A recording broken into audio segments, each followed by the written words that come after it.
क्या बदलाव आया, मैं दिखाता हूं बदलाव क्या है।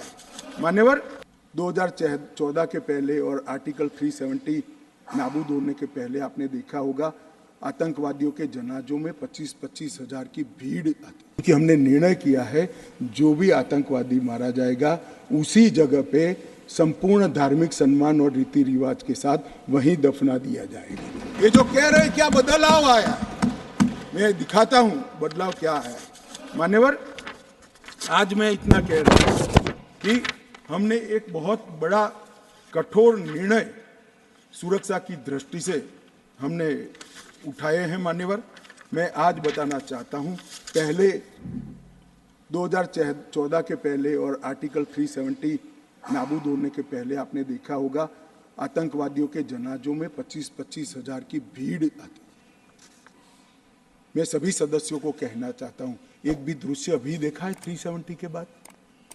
ना, कोई नहीं करता साहब, क्योंकि हमने निर्णय किया है जो भी आतंकवादी मारा जाएगा उसी जगह पे संपूर्ण धार्मिक सम्मान और रीति रिवाज के साथ वहीं दफना दिया जाएगा। स्टोन पेल्टिंग क्यों कम हुई? जितनी नौकरियों की एडवर्टाइज है इसमें सरकार ने तय कर लिया है कि स्टोन पेल्टिंग का एक भी केस अगर रजिस्टर है तो वो परिवार में से किसी को नौकरी नहीं मिली। क्यों ये विदेश भागकर आतंकवाद करते हैं वो लोग डरे हैं? क्योंकि हमने तय किया है जिसका परिवार का जन पाकिस्तान बैठकर आतंकवाद को प्रोत्साहन देता है उसके परिवार में किसी को नौकरी नहीं मिलेगी। मान्यवर, हमने तय किया है कि जो टेलीफोन रिकॉर्ड के आधार पर प्रस्तापित होता है कि किसी का परिवार का व्यक्ति लिप्त है आतंकवाद को बढ़ावा देने में, तो नौकरी में है तो भी उसको डिसमिस करने के सर्विस रूल्स हमने बनाए। मान्यवर, जीरो टेरर प्लान और कंप्लीट एरिया डोमिनेशन के माध्यम से पूरे टेररिस्ट प्रभावित क्षेत्र को आज हमने सुरक्षित करने का काम किया है। मान्यवर, आज मैं कहना चाहता हूं, जेल अड्डा बनकर पड़ी रही थी। नरेंद्र मोदी सरकार ने जेलों के अंदर जैमर लगाकर सख्ती लगाने का काम किया है और 105 करोड़ की लागत से एक नई जेल बन रही है जो सिर्फ टेररिस्टों के लिए बनेगी। मैं विश्वास के साथ कहता हूं वो जेल की सुरक्षा कोई भेद नहीं पाएगा और टेररिज्म के अंदर कोई अपना योगदान नहीं देगा। मान्यवर, बार काउंसिल में भी जो समर्थक थे उनको भी संदेश कर दिया गया है और रोजगार, पासपोर्ट और गवर्नमेंट कॉन्ट्रैक्ट के लिए भी हमने ढेर सारी चीजें करी हैं। मान्यवर, आदत पड़ गई थी हमले हो तो बुला देना, इधर उधर कोई बड़ा एक्शन ले लेना जिससे दूसरे दिन के अखबार के टाइटल बदल जाए। हम छिपाने में विश्वास नहीं करते हैं। मान्यवर, हमारे समय में भी हमले हुए शुरू में, क्योंकि पुरानी आदत पड़ी थी। उरी में भी हुआ, पुलवामा में भी हुआ। हमने सर्जिकल स्ट्राइक और एयर स्ट्राइक कर घर में घुसकर जवाब देने का है। हमें संवेदनशीलता कश्मीर के युवाओं के लिए, मगर संवेदनशीलता की व्याख्या टेररिज्म के लिए नहीं। माफ करना दिग्विजय जी, टेररिस्टों के लिए हमारे मन में कोई संवेदना नहीं। हथियार डाल दे, मेन स्ट्रीम में आए, स्वागत है उनका।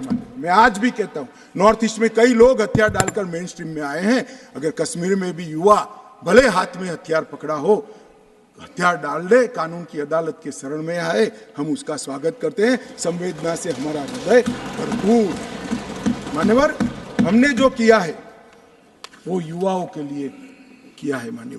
मान्यवर, ये लोग पूछते हैं कि क्या हुआ, हमने धारा 370 और 35A को हटा दिया। मान्यवर, धारा 370 और 35 से कश्मीर के लोगों को तो अन्याय करती ही थी, मगर देश के आत्मसम्मान को भी ठेस पहुंचा। ये सिर्फ कश्मीरी लोगों का सवाल नहीं था, मनोज जाजिब कश्मीरी लोगों का सवाल नहीं था, 130 करोड़ लोगों का सवाल था। हमारे स्थापक नेता श्यामा प्रसाद मुखर्जी ने उस वक्त सवाल उठाया था और नेहरू जी की मिनिस्ट्री छोड़ दी थी कि एक देश में 2 विधान, 2 प्रधान और 2 निशान कैसे हो सकते हैं? नहीं हो सकते। और इसलिए इन्होंने इस पर आंदोलन किया और उनकी शंकास्पद मृत्यु हो गई और वो शहीद हो गए। मान्यवर, आज मुझे आनंद है, कश्मीर के लिए मरने वाला हर फौजी, छोटे से छोटा व्यक्ति, नागरिक से लेकर श्यामा प्रसाद मुखर्जी तक, जिनने बलिदान दिया है, वो सभी लोगों की आत्मा आज इस देश में से 2 विधान, 2 निशान और 2 प्रदान समाप्त कर संतुष्टि का सांस लेगी। आज सुप्रीम कोर्ट का फैसला मान्यवर ऐतिहासिक फैसला है और ये फैसले को मैं बहुत मन के साथ 130 करोड़ की जनता की ओर से स्वागत भी करता हूं और अभिनंदन। मान्यवर, आज एक संविधान, एक राष्ट्रध्वज और एक प्रधानमंत्री बन चुका है। श्यामा प्रसाद मुखर्जी का स्वप्न साकार हो चुका है। 2 राजधानी रखी, 2 दरबार रखे, सालाना 200 करोड़ रुपए का खर्च होता है। मान्यवर, अब एक केंद्रीय कानून है, जो केंद्रीय कानून है सभी राज्यों में जाता है, ऐसे कश्मीर में भी जाता है।